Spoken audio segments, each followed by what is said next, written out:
what we've made it a point is we extended an invitation to other roundtables or library associations, etc., to give a 10-minute talk before the meeting starts. And we've had, you heard it before, Bucks County, Barry Crompton did it from Australia. Uh, we had one from California last month. So if anybody's out there from a roundtable and you want your roundtable to speak, just get a hold of me and we'll set up a 10-minute. Andy Waskie is right. You're the official General Meade from Pennsylvania, right? Andy? I'm the founder and president of the General Meade Society, now 25, 30 years old. And we have international membership.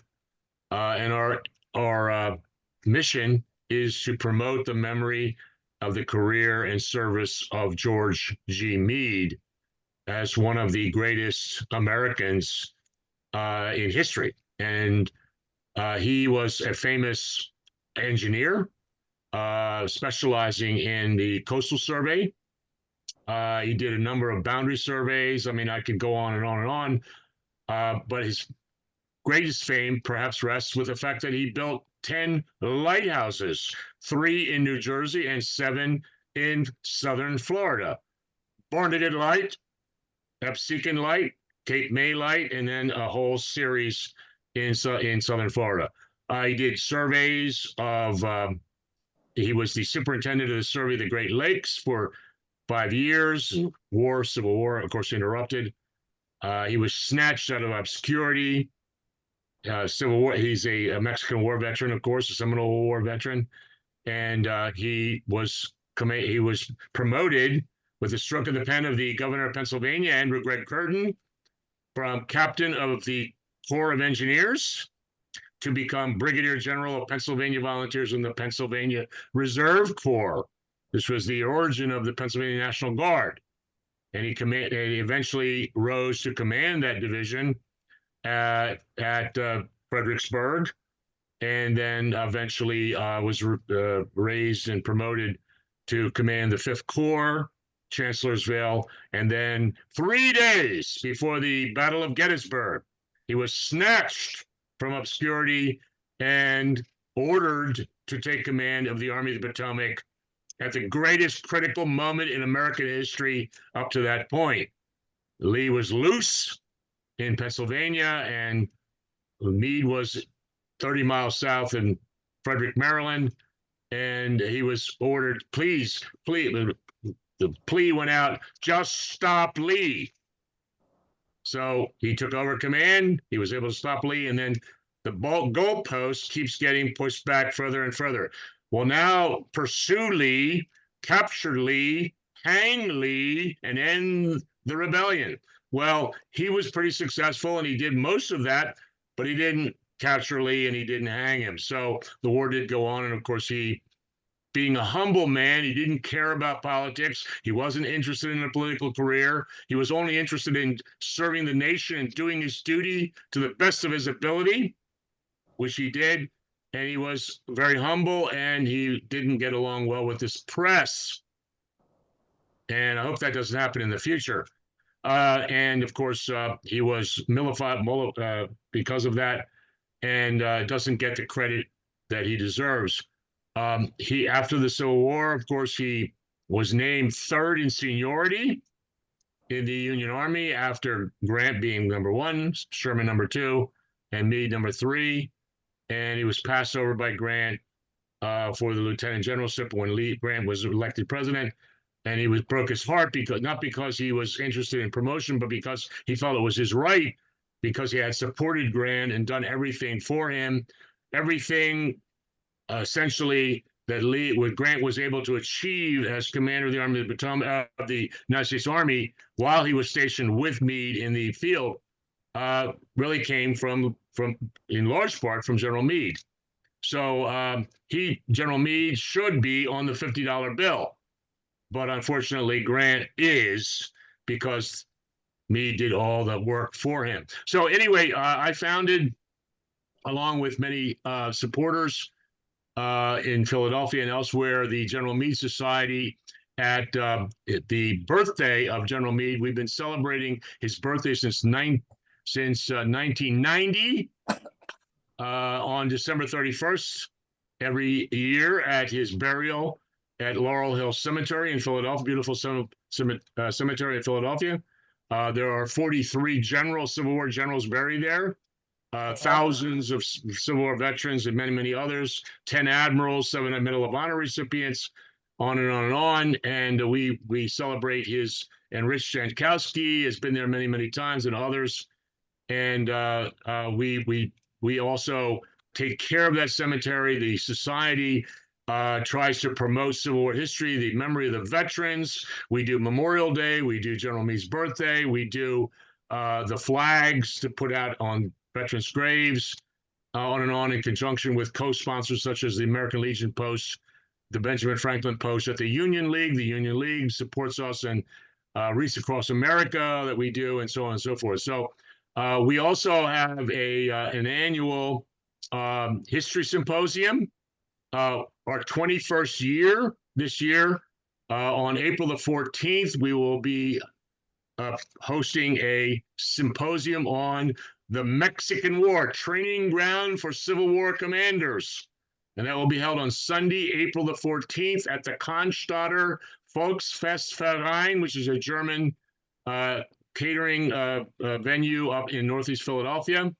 There'll be 4 speakers, and we'll be speaking on various aspects of the Mexican War and how it impacted the Civil War. So I hope you will all be interested. I will send Rich a copy of our flyer. Anybody else that's interested, be glad to send it to you. And then each year, the General Meade Society, in conjunction with the American Legion Post 405 at the Union League, I'm a member of that post, we do a spring trip, one-day trip, and we will be visiting 3 military museums in Philadelphia, which have extensive collections of Civil War artifacts, including the GAR Civil War Museum, of which I am a member of, a board member and historian of the Grand Army of the Republic. Did I speak to your roundtable on the Grand Army? I do that talk in case anybody's interested. And I've written extensively on the history of the Grand Army. I also wrote a book about the Philadelphia and the Civil War. And so I have extensive knowledge, background knowledge, and so on. So we're doing this trip on Saturday, May 11th. It's open to anyone who plunks down the money to go. And lunch will be at a Civil War Inn, the oldest one operating in Philadelphia, the old McGillen's Old Ale Pub. And it was founded in 1860. It hosted many Civil War veterans, wonderful food, the original buildings, and John Wilkes Booth himself was noted to have been a frequent guest there. And that will be again on Saturday, May the 11th, a day trip. Then we also do a fall trip, which is a 3-day trip. Last year it was the trip to the Hudson River Valley in the fall foliage. And part of the trip went to West Point. We did West Point. We had a wonderful tour of West Point and many other sites, including Taneytown, Sleepy Hollow, et cetera, et cetera. We're working on that. It looks like it's going to be to the Naval War College in Newport, Rhode Island in the fall. And we also raised funds for Civil War sites, for donations to Gettysburg and other sites, and research topics, etc., and placing markers on veterans' graves, getting stones for veterans who are unmarked, things like that. And we continue to do that as an important part of our legacy, our mission, and our goal. I wanted to show you, this is the last known photograph of General Meade before he died.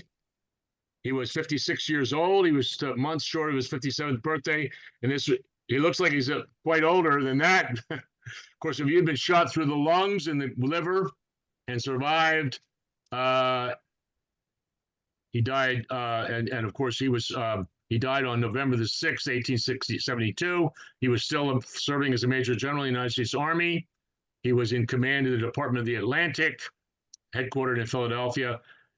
He was shot. He was shot at the wounded, almost mortally wounded. The Battle of Glendale, June 30th, 1862. Shot through the arm and through the back, lungs, and liver, and it almost killed him. And it actually did kill him, but it took 10 years to do it because he suffered from respiratory problems and so on, and eventually died of pneumonia brought on by his severe wound. So you can see how it aged him tremendously.